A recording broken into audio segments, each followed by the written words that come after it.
Isang malaking shipment ng shabu ang nasamsam sa Manila International Container Port sa North Harbor, Manila. Ngayong araw lamang, Pebrero 10.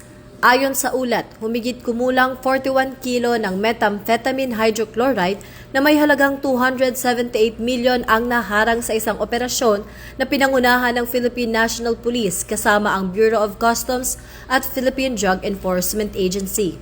Ayon sa PNP, ang operasyon ay bunga ng masinsing intelligence gathering at koordinasyon sa iba't ibang ahensya. Dahil dito, itinuturing itong isa sa pinakamalaking drug interdiction sa bansa sa mga nakaraang taon.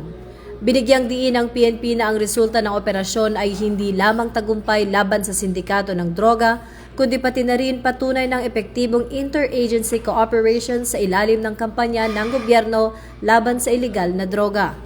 Patuloy na nananawagan ng PNP sa publiko na maging mapagmatsyag at makipagtulungan sa ahensya upang mas mapalawak pa ang tagumpay sa paglaban sa iligal na droga.